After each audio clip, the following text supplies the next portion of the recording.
நான் உங்க நாகராஜ்.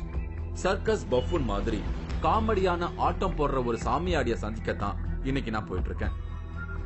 ஆனா பார்க்க காமெடியா தெரிஞ்சாலும் பயங்கரமான மாந்திரிக கோளாறுகளை எல்லாம் சுடுகாட்டு பூஜை எதுவும் இல்லாமலேயே அவர் சரி செய்யறதா சொல்லி இருந்தாங்க. பாதிக்கப்பட்டவங்க உடம்புக்குள்ள இருந்த பேய்களை எல்லாம் பிடிச்சு ஒரு சுரை குடுவையில அடைக்கிறதா சொல்றாரு. அப்படி ஒரு இன்ட்ரெஸ்டிங்கான கேரக்டரை மீட் பண்ணதான் இப்ப நான் பயணம் செஞ்சுக்கிட்டு இருக்கேன். சர்க்கஸ் பஃபூன் போல் வேடமிட்டு ஆட்டம் போடும் ஒரு வினோத சாமியார்.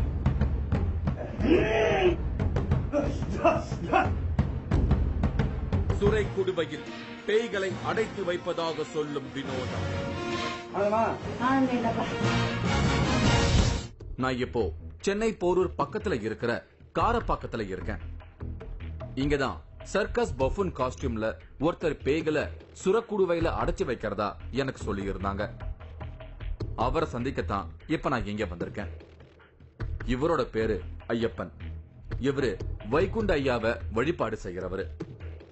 அந்த சக்தியால பில்லு சூனியம், ஏவல் மாதிரியான மாந்திரீக பிரச்சனைகளை தீர்த்து வச்சுக்கிட்டு இருக்காரு.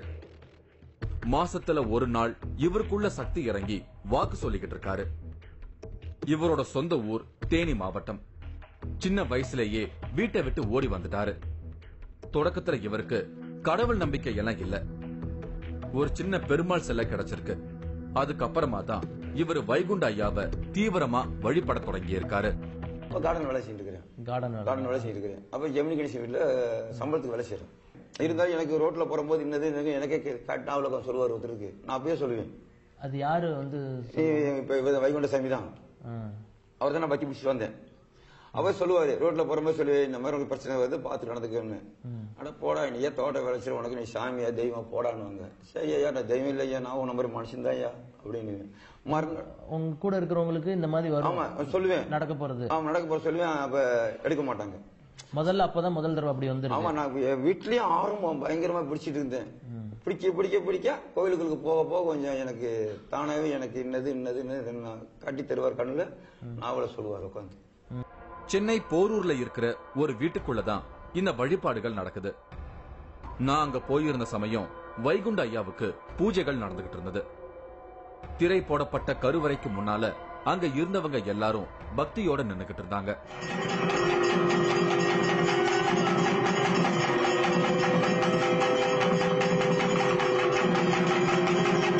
திரை விலகினதும் ஆண்களும் பெண்களும் வழிபட தொடங்கினாங்க. கருவறை அலங்கரிக்கப்பட்டிருந்தது. அடுத்ததா ஐயப்பன் பவ்யமா உடலை வளைச்சு குனிஞ்சு நின்னு வைகுண்ட ஐயா கிட்ட வேண்ட தொடங்கினாரு.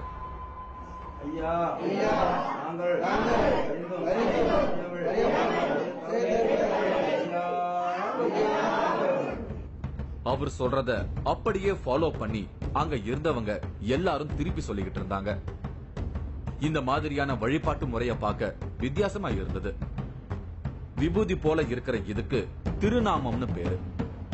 வைகுண்டையா வழிபாட்டுல திருநாமத்துக்கு தான் முக்கியத்துவம் கொடுப்பாங்க. பூஜைகள் முடிஞ்சதும் ஐயப்பன் வந்திருந்தவங்களோட நெத்தியில திருநாமத்தை பூசினாரு. அங்க இருந்த ஆண்கள் யாரும் சட்டை போடல. வெறும் உடம்போட தலைப்பா கட்டி இருந்தாங்க. நோய்கள், குடும்ப தகராறு, செய்வினை கோளாறு, இப்படி எல்லா விதமான பிரச்சனைகளையும் இங்க கொடுக்கப்படுற திருநாமம் தீர்த்து வைக்கிறதா ஒரு நம்பிக்கை இருக்கு. இங்க ஃபர்ஸ்ட் வாரம் வரும்போது ஐயா கொஞ்சம் நாமம் கொடுத்தாங்க. வீட்டுல ரொம்ப கஷ்டம். அதாவது வச்ச நகைகள் எல்லாம் மூட்ட முடியல. ஒரு ஷேர் ஆட்டோ ஒண்ணு வாங்கணும். அதுக்கும் டியூ எங்களால கட்ட முடியாம அந்த ஆட்டோவும் போயிடுச்சு.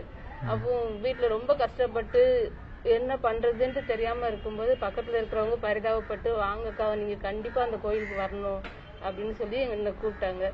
வந்தாச்சுன்னா இவங்க கிட்ட சொன்ன இந்த மாதிரி வீட்டுல கஷ்டமா இருக்குது ஐயா அப்படின்ட்டு. அப்போ ஐயா கொஞ்சம் நாமம் கொடுத்தாங்க. இந்த நாமத்தை டெய்லி நெத்தில வைமா, நீ உனக்கு ஒரு வாரத்திலேயே கொஞ்சம் மாற்றம் தெரியும் அப்படின்னாங்க. சரி வந்தேன். அப்போ ஒரு வாரத்திலேயே எங்க வீட்டுக்காருக்கு ஒரு வேலையை கிடைச்சிச்சு. வேலை கிடைச்சது மறுபடியும் கொஞ்சம் திரும்ப சரி வந்தா நல்லா இருக்குதுன்னு திரும்பியும் வந்தேன். வந்துட்டு போக திரும்பி சரி ஒரு கார் வாங்கலாமா அப்படின்னாங்க. இப்போ சரி கார் வாங்கலாம் அப்படின்னு இப்போ கார் வாங்கி அந்த டியூவும் கொஞ்சம் கொஞ்சமா அடைச்சி முடிச்சு காருக்கும் சொந்தமாயிடுச்சு. இப்போ போன மாசம் தான் அந்த டியூ முடிச்சோம். இப்போ வச்ச நகைங்களையும் கொஞ்சம் கொஞ்சமா திருப்பிட்டு இருக்கோம். எல்லாத்துக்கும் காரணம் அந்த நாமம் தான். ஆமா, எல்லாத்துக்கும் காரணம் நாமம் தான். ஐயாவோட நாமம் எப்போதுமே ஜெயிக்கும். கூரான ஆணிகள் நிரம்பிய நாற்காலி, பச்சை கலர் கவுன் மாதிரி ஒரு டிரஸ், சொரக்காய் குடுவை, இப்படி அங்க சில வித்தியாசமான பொருட்களை பார்க்க முடிஞ்சது. இந்த சொரக்காய் குடுவையில தான் ஆவி, ஏவல், பேய் பிசாசு மாதிரியான துர்சக்திகளை எல்லாம் அடைச்சு வைக்கிறதா சொல்றாங்க. வழக்கமா நம்மோட எபிசோட்ஸ் உக்கிரமான பூஜைகள், மாந்திரீக பயங்கரம்னு கொஞ்சம் த்ரில்லா தான் இருக்கும். ஆனா இன்னைக்கு கொஞ்சம் ரிலாக்ஸா ஒரு ஜாலியான பூஜையை தான் நீங்க எல்லாரும் பார்க்க போறீங்க. இனிமே தான் பேயோட்டும் நிகழ்ச்சி நடக்கவிருக்கு. ஐயப்பன் துளசி மாலை சுத்தப்பட்ட பெரம்ப கையில வச்சுக்கிட்டு அங்க இருந்த வேல் முன்னாடி நின்னு பாட்டு பாடி சாமிய வேண்டிக்கிட்டு இருந்தாரு. நாங்க மாநில ஜென்மத்திற்கு எதுவுமே தெரியாது, குற்றக்குறையை ஏற்றுக்கிட்டு பணிவிடை செய்யவில்லையும் குற்றக்குறை இருந்துட்டாலும். கொஞ்ச நேரத்துக்கு பிறகு ஐயப்பன் ஆணி அடிக்கப்பட்டிருந்த சேர்ல உட்கார்ந்தாரு. ஆணி குத்துறது இவருக்கு வலிக்கிற மாதிரி தெரியல. ரொம்ப கம்ஃபர்டபுளா உட்கார்ந்திருந்தாரு. அவரோட உடம்பு முழுசும் சந்தனம் பூச தொடங்கினாங்க. ஒரு கேங் பம்பை மேளம், தவிழ், நாதஸ்வரங்களை வாசிச்சுக்கிட்டு இருந்தாங்க. ஆணிச்சேர்ல உட்கார்ந்துகிட்டு இருந்த ஐயப்பன் நார்மலா இருக்கிறத போல தெரியல. அடிக்கடி கால தரையில மிதிச்சபடியே இருந்தாரு. திடீர்னு வேகமா உடம்ப முறுக்கி குலுக்க தொடங்கினாரு. மேளத்தோட வேகம் கூட கூட உக்கரமா மாறிக்கிட்டே வந்தாரு.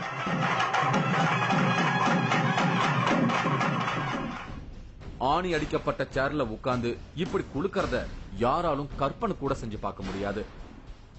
அவர் கால் வச்சு நின்னுகிட்டு இருந்த பலகையிலையும் கூரான ஆணிகள் இருந்தது. அது மேலையும் குதிச்சுக்கிட்டு இருந்தாரு ஐயப்பன். அடுத்ததா இறங்கி ஆட தொடங்கிட்டாரு. குரங்கு மாதிரி அவரோட பாடி லாங்குவேஜ் மாறி இருந்தது. அதே மாதிரி சேட்டைகள் செஞ்சுக்கிட்டு இருந்தாரு. இப்ப அவருக்குள்ள அனுமன் இறங்கி இருக்கிறதா அங்க இருந்தவங்க சொல்லிக்கிட்டு இருந்தாங்க. கொஞ்ச நேரம் ஆடி முடிச்சதும் திரும்பவும் அதே ஆணி சேர்ல வந்து உட்கார்ந்துகிட்டாரு. மேளம் அடிச்சுக்கிட்டே இருந்தாங்க. அந்த சேர்ல உட்கார இடம் மட்டும் இல்லாம முதுகுப்படும் பகுதியிலையும் கூரான ஆணிகள் இருந்தது. அந்த கூரான ஆணி மேல தன்னோட முதுக வேகமா ஓங்கி அடிச்சுக்க தொடங்கினாரு ஐயப்பன். அவரோட இந்த செயல்பாட பார்த்துக்கிட்டு இருந்த எனக்கே பீதிய கிளப்புற மாதிரி இருந்தது. ஆனா அவரோட உடம்புல ஒரு சின்ன காயத்தை கூட என்னால பார்க்க முடியல. அந்த ஆணி இருக்கிற சேர்ல என்னோட கைகளை லேசா வச்சு அழுத்தி பார்த்தேன். வலி தாங்க முடியல. கையில ஆணியோட சுவடுகள் பதிஞ்சிருந்தது. இதுல உட்கார்ந்து ஐயப்பன் தன்னோட முதுக ஓங்கி அடிக்கிறப்போ எவ்வளவு வலி இருக்கும்னு என்னால புரிஞ்சுக்க முடிஞ்சது. அவருக்குள்ள இருக்கிற சக்தி தான் இதையெல்லாம் செஞ்சுக்கிட்டு இருக்கு. மறு வந்து ஆடிக்கிட்டு இருக்கிற ஐயப்பனுக்கு கண்டிப்பா இந்த வலி எல்லாம் தெரியாதுன்னு நினைக்கிறேன். அனுமனா மாறி ஆடிக்கிட்டு இருக்கிற ஐயப்பனுக்கு திடீர்னு ஒரு பச்சை கலர் டிரெஸ் போட்டு விட்டாங்க. அத வேற மாட்ட தெரியாம மாட்டி ஐயப்பன் மறு வந்த நிலையிலையும் கொஞ்சம் டென்ஷன் ஆயிட்டாரு. அவரு அத சரி பண்ணி மாட்டிக்கிட்டு தன்னோட ஆட்டத்தை கண்டினியூ பண்ணாரு. இந்த டிரெஸ்ல ஐயப்பனை பார்க்க சர்க்கஸ்ல இருக்கிற பஃபூன் மாதிரி இருந்தது. இனிதான் நான் எதிர்பார்த்த காமெடி போர்ஷன்ஸ் நடக்க ஆரம்பிச்சது. அனுமனோட சக்தி இறங்குனதும் ஐயப்பன் குரங்கு மாதிரியான சேட்டைகளை செஞ்சுக்கிட்டு இருந்தாரு. ஐயப்பனோட நடவடிக்கைகள் எல்லாமே வினோதமா இருந்தது. நம்மோட 3வது கண் நிகழ்ச்சியில இப்படி சாமி ஆடுறத நிறைய நாம பார்த்திருக்கோம். அப்படிப்பட்ட இடங்கள்ல எல்லாம் யாராவது சாமி ஆடுனா அந்த இடமே ஒரு பயம் கலந்த டென்ஷனான மூடுக்கு மாறிடும். ஆனா இவர் பஃபூன் டிரெஸ்ல சாமி ஆடினபடி பண்ற கூத்தை எல்லாம் பாக்குறவங்கள சிரிப்பு மூட்டிக்கிட்டு இருந்தது.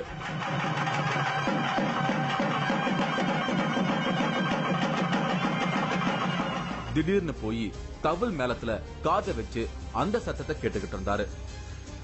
மேளம் அடிக்கிறவங்களும் அவங்களால முடிஞ்ச அளவுக்கு வேகமா அடிச்சுக்கிட்டு இருந்தாங்க. மேளம் கிழியல, அது ஒண்ணுதான் பாக்கி. அந்த அளவுக்கு சத்தம் காதை பிளந்துட்டு இருந்தது. ஆனா தவில் மேளத்துல காதை வச்சு கேட்டுக்கிட்டு இருக்கிற ஐயப்பன் அந்த சத்தம் பத்தலன்னு சைகையால சொல்லிக்கிட்டு இருந்தாரு.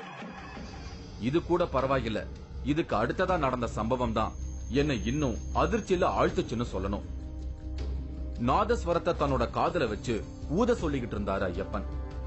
ஒண்ணு பத்தாதுன்னு இன்னொரு நாதஸ்வரத்தையும் காதுல வச்சுக்கிட்டாரு. நாதஸ்வரத்தை ஊதுறவங்க தம் கட்டி ஊதிக்கிட்டு இருந்தாங்க. அந்த இடத்துல நின்னுகிட்டு இருக்கும் போது சத்தத்தை தாங்க முடியல, காது கிழியுது. ஆனா இவர் 2 நாதஸ்வரத்தையும் காதுல வச்சு ஊத சொல்லிக்கிட்டு இருக்காரு.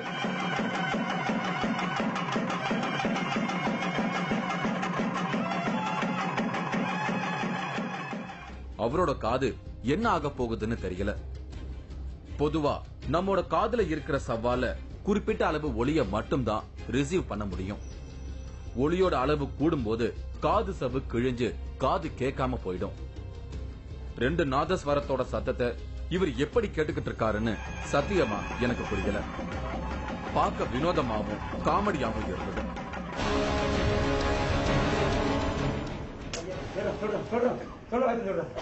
யாரு சொல்லுவேன்? யாரு யாரு எரிப்பாவா? நீ யாரு? யாரு சொல்றா? எதுக்கு எங்க தெரியாது? நீ என்ன சொல்றது? யாரு? ஒரு ரூபாய் என்கிட்ட டான்ஸ் ஆட பாக்குறேன். டான்ஸ்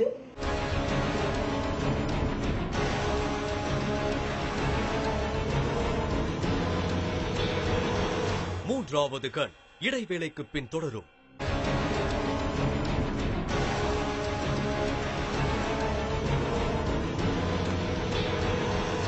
மூன்றாவது கண் தொடர்கிறது. நான் இப்போ சென்னை போரூர் அடுத்து காரப்பாக்கத்துல இருக்கேன். இங்க இருக்கிற ஐயப்பன் சர்க்கஸ் பஃபூன் மாதிரி காமெடியா சாமியாடுறாரு. பாதிக்கப்பட்டவங்க உடம்புல இருக்கிற பேய்களை எல்லாம் பிடிச்சு ஒரு குடுவையில அடைக்கிறதா இவர் சொல்றாரு. அவரோட பூஜையில தான் இன்னைக்கு நான் கலந்துகிட்டு இருக்கேன். எல்லா நேரமும் ஐயப்பனுக்குள்ள அனுமனோட சக்தி இருக்கிற மாதிரி தெரியல. அப்பப்ப அந்த எனர்ஜி வந்துட்டு போகுது. கொஞ்ச நேரம் ஆடிட்டு அப்புறமா நார்மல் ஆயிட்டாரு. அடுத்தடுத்து வேற வேற சம்பவங்கள் நடந்துகிட்டே இருந்தது. கையில இருந்த தேங்காய உடைச்சு பொரிச்சாரு.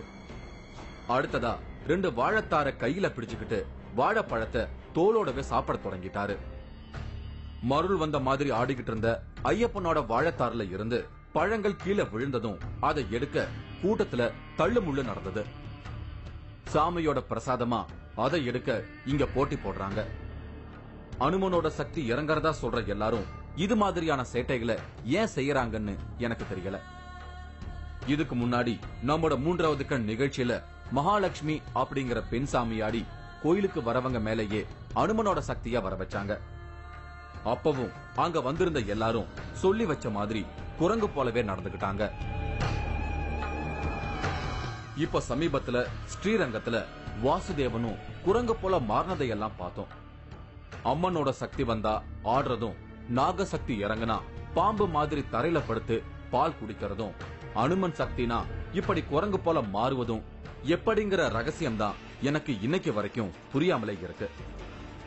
அவ்வளவுதான், பஃபூன் வேஷத்துல ஆட்டம் முடிஞ்சது. அடுத்து தன்னோட நார்மல் காஸ்டியூம்ல தன்னை தேடி வந்திருக்கிறவங்களோட பிரச்சனைகளை தீர்க்க தயாரானாரு ஐயப்பன்.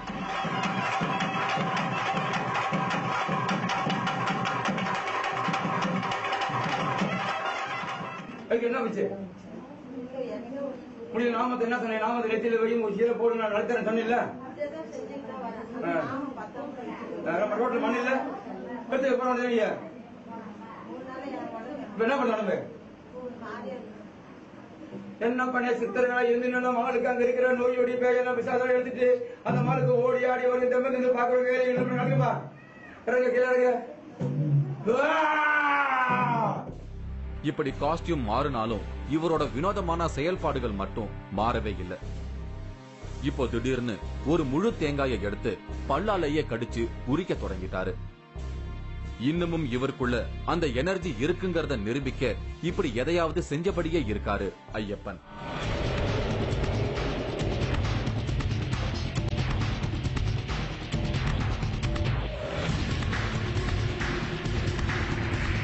இப்பவெல்லாம் யாராவது சாமி ஆடினாலோ பேய் வந்து ஆடினாலோ எனக்கு ரொம்பவே அலர்ஜியா இருக்கு.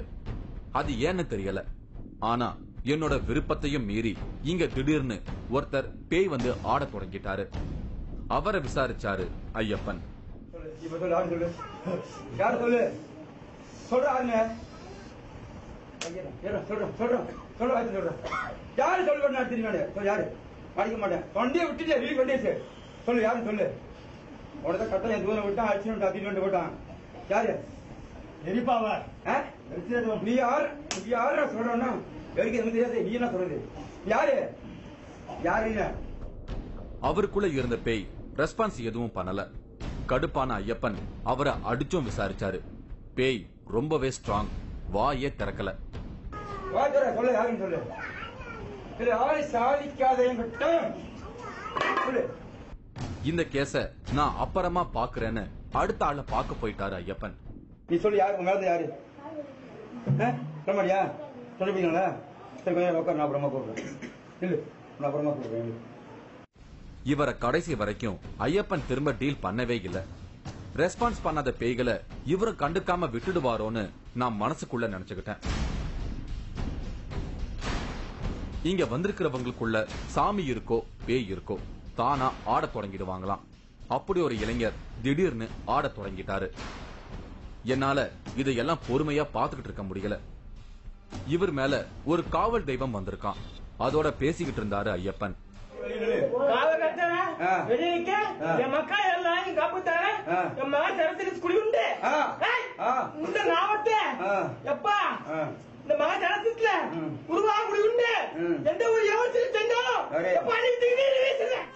கொஞ்சம் கடுப்பாய் போயிருந்த சமயத்துலதான் ஒரு பெண்ணோட உடம்புக்குள்ள இன்ட்ரெஸ்டிங்கா ஒரு பேய் என்ட்ரி கொடுத்தது. பேயின்னு சொன்னாலே இங்க அடிதான். அந்த அம்மாவோட தலைமுடிய பிடிச்சு அடிச்சு விசாரிச்சுக்கிட்டு இருந்தாரு ஐயப்பன். என்கிட்ட டான்ஸ் ஆட பாக்குறேன், டான்ஸ் டான்ஸ் நாடகத்துல வரேன், நீ நாடகத்தை காட்டுற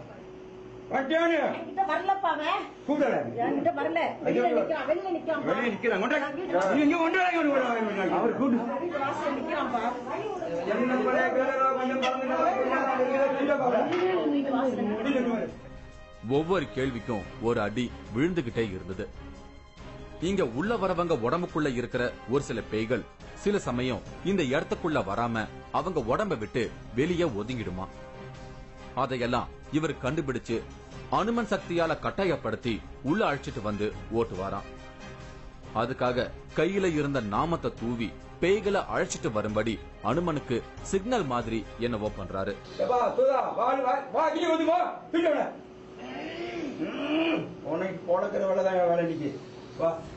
வெளியே இருந்த பேய் திரும்பவும் உள்ள ஆடிக்கிட்டு இருக்கிறவங்களோட உடம்புக்குள்ள வந்துடுச்சான்னு வேற திரும்பவும் இவரே கேட்டு கன்ஃபார்ம் பண்றாரு.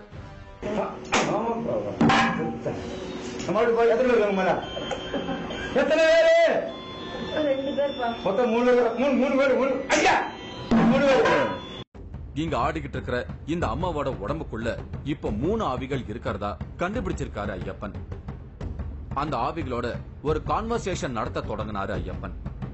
இவங்க உடம்புல இருக்கிற 3 பேரோட ஆவிகளின் டீடைல்ஸ விசாரிச்சாரு ஐயப்பன். இறந்து போன 3 ஆண்களோட ஆவிதான் இப்ப இந்த பெண்ணை பிடிச்சிருக்கு. இதுல ஒரு ஒற்றுமை என்னன்னா 3 பேரோட பேரும் ராவ்ல தான் ஸ்டார்ட் ஆகுதான். ராஜன், ராமு, ராமசாமி. இதுதான் இவங்க உடம்புக்குள்ள இருக்கிற 3 ஆவிகளோட பேரு.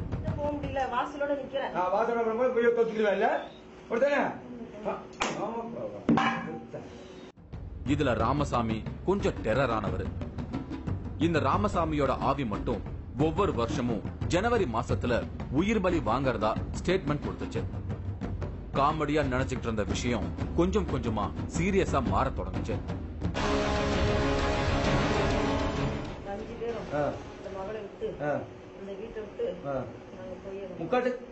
சத்தியமா நாங்க போயிரோம்ப்பா. சத்தியமா போயிரோம்ப்பா.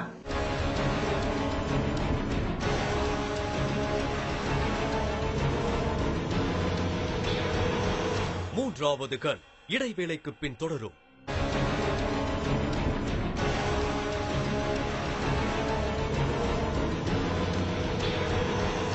மூன்றாவது கண் தொடர்கிறது.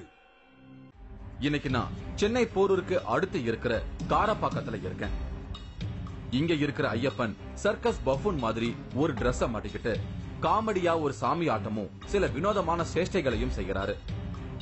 அதே மாதிரி இங்க வரவங்க உடம்புல இருக்கிற பேய்களை பிடிச்சு ஒரு குடிவையில அடைக்கிறதா சொல்றாரு.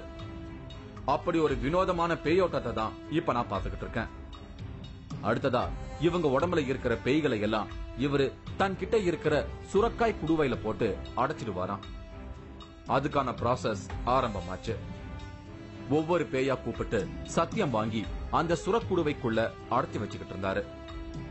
அப்பதான் பேயோட்டம் இந்த நிகழ்வுல திடீர்னு ஒரு டர்னிங் பாயிண்ட் வந்தது. இவர் ஏற்கனவே சொன்ன மாதிரி இவங்க உடம்புல இருந்து இன்னும் 2 பேய் வெளியே எஸ்கேப் ஆயிட்டதா கண்டுபிடிச்சிட்டாரு ஐயப்பன். திரும்பவும் தன்னோட அனுமன் சக்தியை அனுப்பி அதுங்களை உள்ள பிடிச்சிட்டு வர சொல்லி அதுங்களையும் விசாரிக்க தொடங்கினாரு. அப்பாடா, ஒரு வழியா எத்தனை பேய் இருக்குங்கிறது இப்ப ஃபைனல் ஆயிடுச்சு. மொத்தம் 5 பேரோட ஆவி இவங்க உடம்புக்குள்ள இருந்திருக்கு. அதையெல்லாம் ஒவ்வொன்னா வர வச்சு சத்தியம் வாங்கி குடுவைக்குள்ள அடைச்சாரு ஐயப்பன். 5 பேரும் இந்த மகளை விட்டு இந்த வீட்டை விட்டு நாங்க போயிடுறோம். முக்கால சத்தியமா நாங்க போயிடுறோம்ப்பா. சத்தியமா போயிடுறோம்ப்பா.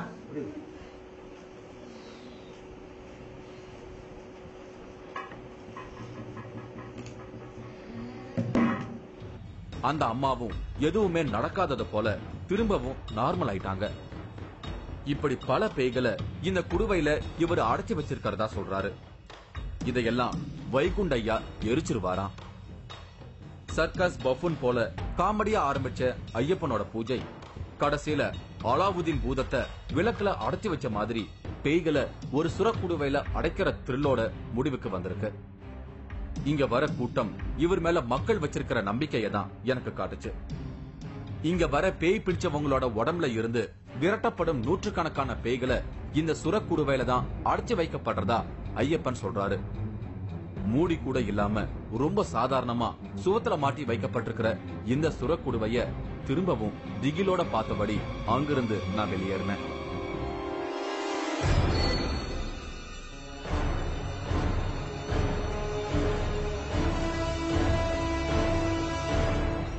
வேற ஒரு வித்தியாசமான நிகழ்ச்சியில திரும்பவும் நான் உங்களை சந்திக்கிறேன். அதுவரை உங்களிடமிருந்து விடை பெறுகிறேன். இந்த நிகழ்ச்சி மீண்டும் நாளை பகல் 12:30க்கு மறு ஒளிபரப்பாகும். 356 வருட பழமையான ஆதிகாவடி துறவி ரூபத்தில் வந்து கொடுத்த மாயாவி. 10,000 ஜனம் இங்க வராங்கனாக்க அந்த காவடி நம்பிதான் வராங்க. வேண்டுதலை நிறைவேற்றும் முத்து எடுக்கும் சடங்கு.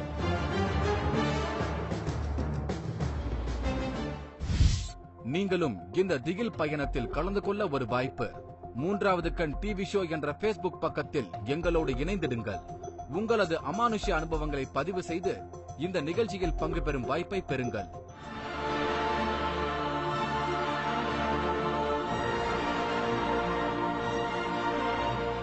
தாத்தா பேத்தி கேக்குறல சொல்லுங்க. தாத்தா நீ இப்பதானே பாக்குறேன். அது எனக்கு என்ன கேட்கறது தெரியல. அப்ப நான் சொல்றதே உனக்கு புரியல. வருக நீரிதனில முன்